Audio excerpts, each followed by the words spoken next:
하나님께서는 우리 삼성교회 엑스레이를 찍어보면 뭐가 나올까요? 여러분의 가정을 엑스레이로 찍어보면 뭐가 나올까요? 여러분의 인생을 엑스레이로 찍어보면 뭐가 나올까요? 한번 여러분 기도해 보시기 바랍니다. 80이 넘은 저희 은사님이 계신데 여자분이에요. 여자 교수님이신데 그분은 이제 초저녁 일찍 주무시는지 2, 3시에 기도가 시작이 됩니다. 2, 3시에. 그래서 그 집에 가서 남편을 50대 전에 40대에 이르셨는데 남편이 신학대학교 우리 아주 주추적인 인물이신데 그분이 돌아가시면서 부인이 이제 교수가 되신 그런 케이스예요. 그래서 가서 어떻게 보내시는지 또 책상은 어딘지도 열어보고 기도 생활도 들어보는데 제가 말씀드리고 싶은 거는 하나님께서 아무개의 은혜를 입었다고 말씀하신다 그러시는 거예요. 아이고 아버지 저는 그 사람한테 은혜 입은 적이 없습니다. 그러는데 하나님 아니다. 그 사람한테 은혜를 입었다 그러는 거예요. 이제 모 총장님인데 그분한테 내가 은혜를 크게 입은 게 없는데요. 그런데 하나님께서 아니다. 은혜를 입었다. 이 인생의 엑스레이를 찍어주시는 거예요. 그래요? 그러면서 기도하는데 보니까 그 사람이 이렇게 도와주셔서 하나님 그렇게 말씀하시는구나. 인생의 엑스레이에 나오더라 이 말입니다. 인생의 엑스레이. 엑스레이를 찍어보면 이스라엘 역사가 지금 엑스레이에 딱 그 엑스레이 사진이 오늘 읽은 말씀이에요. 이스라엘 뼈대가 다 나오죠. 아브라함을 선택하고 애굽으로 들어가서 큰 민족을 이루고 광야에서 하나님께서 먹이시고 마시게 하고 불기둥 구름기둥으로 인도하시고 오늘날은 불기둥 구름기둥이 뭐냐 하면 성경과 성경 말씀과 성령님으로 인도하는 게 그 광야에서 불기둥과 구름기둥으로 인도하는 것보다 더 확실한 인도가 성경과 성령님입니다. 광야가 바로 교회거든요. 광야에서 만나를 주시고 마실 문을 주시고 불기둥과 구름기둥으로 오늘도 보호하시고 인도하시고 대적들을 물리치시고 하나님께서 함께 하시는 그것이 교회 생활이라는 말이죠. 그래서 사도행전에는 광야 생활을 뭐라고 그래요? 광야 교회라고 하지 않습니까? 우리 인생 자체가 광야입니다. 광야에서 하나님을 만나는 게 목적입니다. 그래서 우리 인생을 보면 인생의 그 꼭대기에 영광이 있는 게 아니라 인생의 골짜기에 일상생활 속에 하나님의 은혜가 숨겨져 있는 걸 발견해야 된다. 뭐 성공하면 뭐 시험에 합격하면 그때 영광스러운 게 아니라 인생의 평범한 일상과 골짜기 속에서 하나님의 은혜가 있고 하나님께서 우리를 더 가까이 만나주시는 귀한 은혜가 있는 것을 엑스레이로 쫙 찍어 주시는 내용입니다. 하나님께서 이렇게 아브라함을 선택하시고 약속하시고 이름도 바꿔주시고 큰 민족을 이루게 하시고 그래서 요셉을 통해서 애굽으로 들어가서 먹고 살게 하시고 모세를 통해서 큰 민족이 된 애굽 백성들을 데리고 나와 광야로 인도하게 되는 내용이 기록되어 있습니다. 하나님께서 광야에서 신발이 부르트지 않고 옷이 헤어지지 않고 먹을 거 마실 거 빠짐없이 주시고 특별히 정신적으로 영적으로 하나님 백성 삼으려고 율법 하나님의 말씀으로 학교에서 교육하게 하시고 특별히 하나님의 자녀된 징표로 안식일을 주셨다 하는 거죠. 그래서 유대인들은 말합니다. 유대인들이 안식일을 꼭 지키지만 안식일이 유대인을 지킨다. 여러분이 주일을 지키면 주일이 여러분의 영혼을 지킨다 하는 그런 내용이죠. 하나님께서 이렇게 베풀어 주시고 인도하시고 공급하셨는데 백성들의 반응은 어떠합니까? 우리가 읽었던 것처럼 백성들의 반응 여러분 종이의 뒷면을 보시면 되겠습니다. 하나님의 목이 곧은 백성이라고 되어 있어요. 16절을 한번 다 같이 읽겠습니다. 그들과 우리 조상들이 교만하고 목을 굳게 하여 주의 명령을 듣지 아니하고 17절입니다. 거역하며 주께서 그들 가운데 행하신 기사를 기억하지 아니하고 목을 굳게 하며 회역하여 스스로 한 우두머리를 세우고 종되었던 땅으로 돌아가고자 하였나이다. 여기까지요. 그렇습니다. 기억하지 않는다. 기억하지 않는다. 늘 기억해야 됩니다. 늘 기억해야 됩니다. 우리가 죄인 되었던 것과 주님께서 우리를 위해서 목숨을 내어주신 것과 우리를 자녀 삼으시고 성령을 보내주신 것과 교회를 주신 것 늘 기억해야 됩니다. 제가 말씀드렸죠. 영국인들은 성경 옆에 철로 역정을, 프랑스인들은 성경 옆에 레미제라블을 읽고 두고 읽는다고 합니다. 그래서 빅토르 위고가 국장으로 지냈죠. 국장, 국가의 장례. 파리에 가면 파리 개선문에 12문이 있는데 10개의 문은 전부 장군들의 이름이에요. 근데 하나는 상젤리제 거리, 하나는 빅토르 위고 거리예요. 그 정도로 빅토르 위고는 프랑스에 대표하는 사람입니다. 그 사람이 이제 레미제라블을 번역하면 한 2,500페이지가 되는데, 우리가 읽는 짧은 책은 장발장은 다 나타나지 않아요. 그러면 굵은 책을 읽으면 장점이 뭐냐? 거기에 그리스도가 나와요. 그리스도가 어떻게 우리를 찾아오시고 어떻게 구원하시고 어떻게 우리를 사랑했는지 그 레미제라블에 나오기 때문에 저는 이제 원전을 읽는 거예요. 영어로 읽고 있습니다. 늘 묵상하고 있어요. 이 장발장이요, 처음부터 나중에 유언을 남길 때까지 그 영화를 보시면 늘 촛대가 있어요. 자기가 은혜 받은 거, 그리고 두 가지를 지니고 다니는데 그 중에 하나가 은촛대죠. 늘 기억하는 거예요. 자기의 신분, 자기의 첫 출발을 늘 기억하면서 인간 같지도 않은 자기를 사람으로 만들어준 그 은혜를 늘 기억하는 거예요. 신앙생활을 기억하는 거예요. 이거 잊어버리면 목이 굳어지게 되고 교만하게 되고 거역하게 되고 이렇게 되는 거예요. 그래서 그 은혜를 늘 기억해야 돼요. 우리 교회에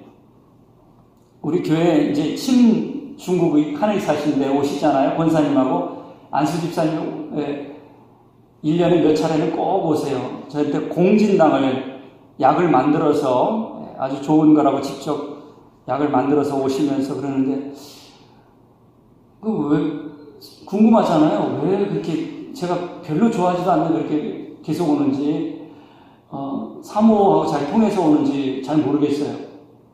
그런데요, 감사하다 그러면 저희가 받은 바 은혜가 있는데요.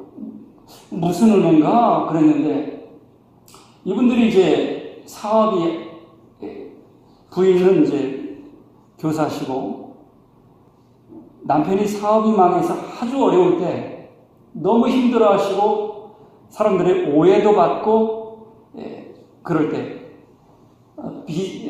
파산했으니까 빚을 남김없이 다 받는 깨끗한 분이에요. 어쨌든 오해를 받기도 했지만 제가 그때 안타까워서 그 남자 집사님이 너무 이게 영적으로 다운되고 그러셔서 수련회를 갔어요. 수련회. 그 수련회는 저하고 그분하고 둘이 간 수련회. 3박 4일 동안 수련회를 가가지고 때 되면 와서 그 훈련하고 말씀 지도하고 또 각자 쉬고 때 되면 그래 둘이 간 수련회인데 아마 그거 얘기하는 것 같아요. 그래서 오시면 이것저것 섬기시고 그래서 그냥 받을 수가 없는 그런 마음인데 왜 이렇게 그러시냐고 그랬더니 우리가 받은 바를 어떻게 잊을 수 있냐고 그래서 생각해 보니까 그 수련회 간 것 때문에 그러시나? 별거 아닌데 그런 생각이 드는데 아무튼 기억한다는 말이죠. 은혜 받은 하나님의 백성들은 뭔가 받은 은혜를 붙잡아야 돼요. 그걸 놓치면 안 돼요. 여러분 지금 받은 은혜를 굳게 붙잡고 있습니까? 받은 은혜를 기억해야 됩니다. 그거 놓치면은 그리스도인의 생명과 향기가 사라지는 거예요. 그 받은 바 은혜를 굳게 잡고 놓치지 말고 십자가의 은혜를 한순간도 잊지 말아야 되는 것입니다. 백성들은 그걸 잊어버리니까 홍해를 건넌 사건, 애굽에서 기도 응답하고 부르짖을 때 응답하셔서 탈출시킨 사건, 모세를 지도자로 세운 거, 그 다음에 하나님 말씀 주신 거 얼마나 주신 게 많은데 하나님은 주시는 하나님이거든요. 다 잊어버렸어요. 한번 따라해 보시기 바랍니다. 하나님은 주시는 하나님이시다. 하나님은 주시는 하나님이에요. 기빙가 하나님은 한없이 베풀어 주시는데 자녀들도 똑같잖아요. 해준 게 뭐가 있냐고 그러잖아요. 예. 하나님은 주시는 분이에요. 기빙가 하나님은 주시는 분이에요. 그런데 저들이 하나님의 권위를 거절하고 말씀을 경청하지 않고 주님의 뜻에 순종하지 않아서 신의 산에서 말씀 받으러 가는데 금송아지 만들었잖아요. 조급하게 자기들이 일 저질렀잖아요. 이건 하나님께 아주 큰 진노의 사건이 되는 겁니다. 하나님을 믿는 자는 조급하게 금송아지를 만들어서는 안 됩니다. 사람이 다 조급한가 봐요. 아브라함도 이스마엘을 낳아가지고 집안이 시끄럽게 되지 않았습니까? 모세가 하나님 말씀을 10계명을 어련히 받아올 텐데 40일 동안 눈에 안 보인다고 금송아지를 만들어버리고 말았어요. 그리고 시내산을 떠나서 이제 가데스 바네아에 도착했는데 모압 평지죠.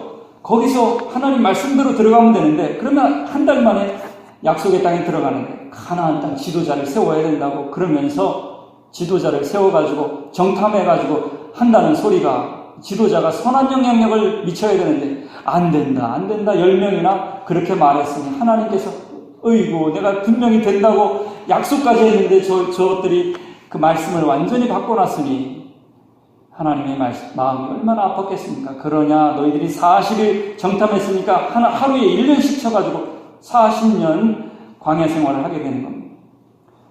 처음에 시험에 통과하는 게 편하거든요. 근데 통과하지 못하니까 이게 얼마나 늘어나는지 모릅니다. 그럼 여기서 우리가 질문을 해야 됩니다. 아니 이렇게 불순종하면 큰 벌이 있는데 40일 그냥 한두 달이면 갈 길을 40년이나 고생하는 길을 왜 이렇게 그렇게 됐을까? 왜 하나님을 배반했을까? 이유가 뭔 것 같아요? 거기 나오죠? 하나님을 배반한 이유. 다 같이 한번 읽겠습니다. 하나님을 배반한 이유. 하나님을 진정으로 사랑한 게 아니다. 하나님이 구원해 주니까 그때뿐이죠. 그때 좋고 만나를 내려주니까 그냥 만나가 좋고 물을 주시니까 물이 좋고 그랬지 하나님을 좋아한 게 아니었어요. 하나님을 좋아한 게 아니었어요. 마치 누가복음 15장의 탕자의 비유에서 탕자가 아버지 재산만 좋았지 아버지는 별로 안 좋았어요. 빨리 죽고 나한테 유산만 달라고 하는 심정이었어요. 그러니까 하나님을 모르니까 배반하게 되는 거예요. 우리가 하나님을 힘써 알아야 되는 것은 하나님을 알면 알수록 더 많이 누리게 되는 거예요. 하나님을 모르게 되면 배반하고 시험에 들고 넘어지게 되기 때문에 하나님을 힘써 알아야 되는 것이 우리 성도들의 모습이죠. 솔로몬의 재판에서 진짜 솔로몬이 애를 칼로 갈라라 그랬더니 진짜 아이를 사랑하는 그 엄마는 그 아이를 저 여자한테 주라고 하지 않습니까? 하나님을 사랑하는지 하나님이 주는 축복을 사랑하는지 욥기에서는 시험하고 있습니다. 한번 여러분도 자신에게 질문해 보시기 바랍니다. 내가 하나님을 사랑한 건지 하나님이 주시는 선물이나 하나님의 도움을 사랑한 건지 한번 생각해 보면서 우리는 하나님의 말씀대로 예수님의 명령대로 하나님을 사랑하고 이웃을 사랑하라. 하나님을 사랑해야 되는 것입니다. 그래야지 모든 복을 누릴 수가 있습니다. 예수님께서도 베드로에게 묻습니다. 내가 나를 사랑하느냐? 아마 이렇게 질문하지 않았어요. 내가 주는 축복을 사랑하느냐? 이렇게 묻지 않지 않습니까? 내가 나를 사랑하느냐? 중요한 겁니다. 하나님을 사랑하는 게 중요합니다. 하나님이 주시는 축복은 부수적인 거예요. 하나님을 좋아하다 보면 저절로 따라오는 거죠. 근데 축복을 사랑하는 사람은 하나님을 놓치고 만다는 거예요. 자기가 원하는 대로 오지 않으면 원망불평하게 된다는 거예요. 자, 그러면 결론적으로 하나님은 오늘 말씀을 보니까 약속을 다 지키셨어요. 아브라함에게 한 약속, 큰 민족을 이룬다는 거 다 지켰어요. 그리고 땅을 주시겠다는 거 여호수아를 통해서 지키셨어요. 하나님은 약속을 지키시는 하나님. 하나님께서 아브라함에게 이스라엘 백성들에게 땅과 씨앗을 주셨듯이 이게 신약 시대에는 뭔지 아십니까? 아브라함에게 씨앗 많은 족속을 주고 너희들에게 큰 나라, 땅을 주겠다. 두 가지, 땅과 씨앗을 다 주셨어요. 신약 시대는 이게 뭔지 아십니까? 부활의 권능이에요. 부활의 권능. 네. 그러니까 아브라함한테 분명히 큰 민족을 준다 놓고 아브라함은 자녀가 뭐 이스마엘 빼고 이삭밖에 없었어요.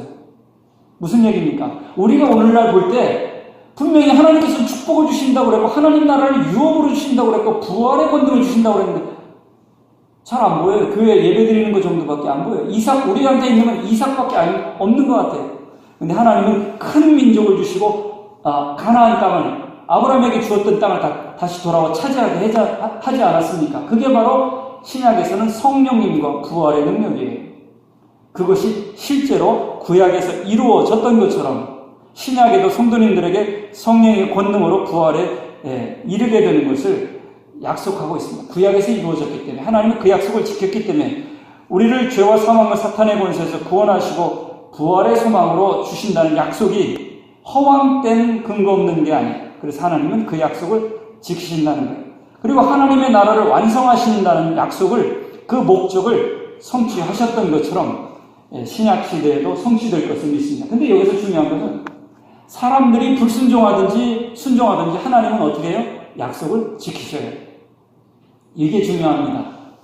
사람 때문에 약속을 못 지키시지 않아요.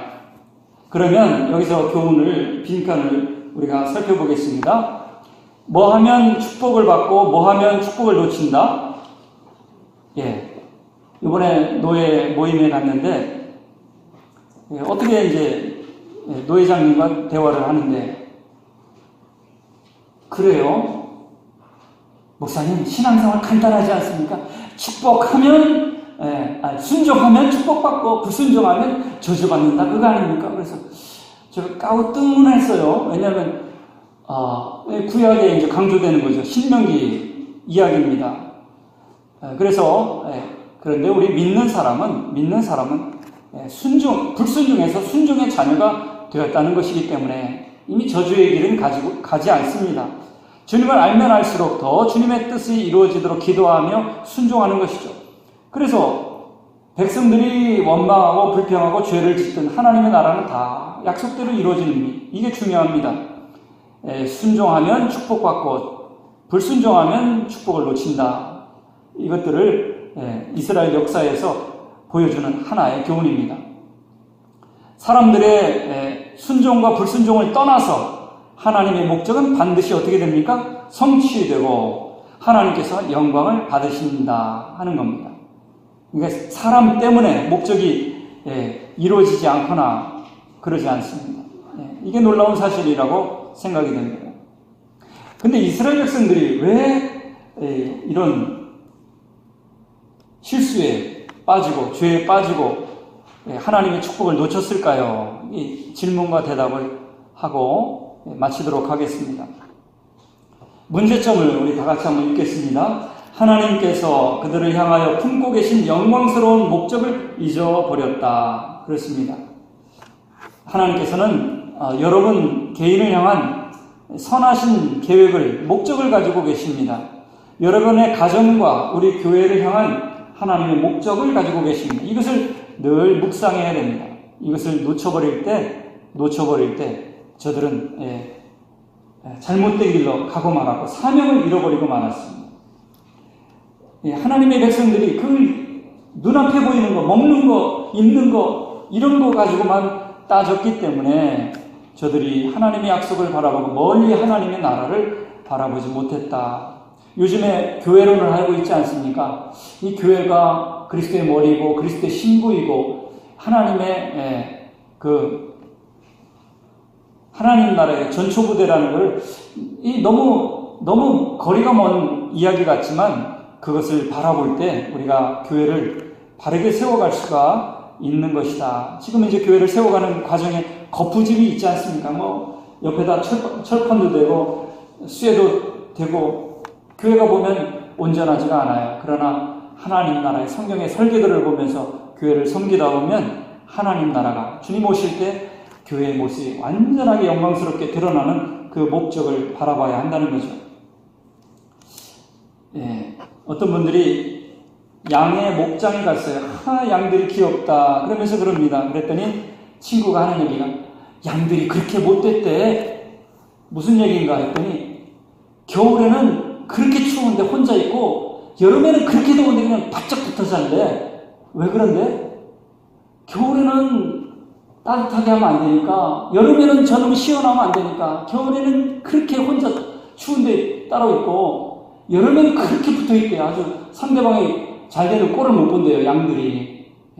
그리고 이제 눈이 안 보여가지고, 목자가 늘 인도해야 되는 게 양인데, 이 백성들은 자기 하나님의 말씀을 묵상하지 못할 때는 우리가 양처럼 될 수밖에 없다. 하나님의 약속의 말씀 두 군데를 찾아보고 마치도록 하겠습니다. 창세기 12장입니다. 창세기 12장 1절과 2절을 읽도록 하겠습니다. 근시안적인 양이 되지 말고 예수님처럼 이제는 사단의 권세를 이긴 사자로 살아가는 교회와 여러분 되시기를 주님의 이름으로 축복합니다. 우리 양처럼 온유하지만 사자처럼 담대하고 비전 가운데 충만해야 될 것입니다. 창세기 12장 1절과 2절 한 목소리로 읽겠습니다. 여호와께서 아브라함에게 이르시되 너는 너의 고향과 친척과 아버지의 집을 떠나 내가 네게 보여줄 땅으로 가라. 내가 너로 큰 민족을 이루고 네게 복을 주어 내 이름을 창대하게 하리니 너는 복이 될지라. 너로 큰 민족을 이루고 내가 네게 복을 주어 네 이름을 위대하게 하고 너는 복이 될지라. 모든 민족에게 복이 되는 사람, 너로 말미암아 사람들이 복을 받도록 그렇게 아브라함을 부르셨다 하는 것을 말씀해 주고 있습니다. 출애굽기 19장 한 절만 더 찾아 읽겠습니다. 출애굽기 19장 4절에서 6절까지 한 목소리로 4절에서 6절을 같이 읽겠습니다. 내가 애굽 사람에게 어떻게 행하였음과 내가 어떻게 독수리 날개로 너희를 업어 내게로 인도하였음을 너희가 보았느니라. 세계가 다 내게 속하였나니 너희가 내 말을 잘 듣고 내 언약을 지키면 너희는 모든 민족 중에서 내 소유가 되겠고 너희가 내게 대하여 제사장 나라가 되며 거룩한 백성이 되리라. 너는 이 말을 이스라엘 자손에게 전할지니라. 아멘. 레미제라블의 자베르라는 형사가 있죠. 나중에 자살하게 되는데 이 자베르는 그거예요. 장발장 너 같은 놈은 죽어야 돼. 감옥 가야 돼. 그런데 미리엘 주교는 말합니다. 당신은 나의 형제요. 하나님의 사랑의 불꽃이 당신 안에 일어나면 아무도 끌 사람이 없습니다. 그렇습니다. 우리가 보잘것없는 사람들이지만 하나님의 성령님이 교회와 우리 가정과 우리 안에 거하시면 제사장 나라가 되고 거룩한 백성이 되리라고 주님께서 비전을 주시고 약속을 주셨습니다. 그래서 그 성령이 한번 거하면 그 성령의 불을 끌 수 있는 것은 아무도 없다. 그 무엇도 없다. 우리가 오늘도 성령의 충만함으로 주님의 말씀을 바라보면서 불기둥과 구름기둥으로 하나님의 인도함을 받는 삼성교회와 여러분 가정 되시기를 주님의 이름으로 축복합니다. 기도하겠습니다. 하나님 아버지 감사합니다. 이스라엘 백성들의 역사를 엑스레이로 훑어보았습니다. 하나님, 나의 삶과 우리 교회와 우리 가정의 삶을 엑스레이로 훑어볼 때 어떤 병이 있는지, 어떤 부족함이 있는지 돌아보시고 뿐만 아니라 하나님께서 베풀어 주신 은혜와 축복이 무엇인지를 헤아려 보면서 하나님께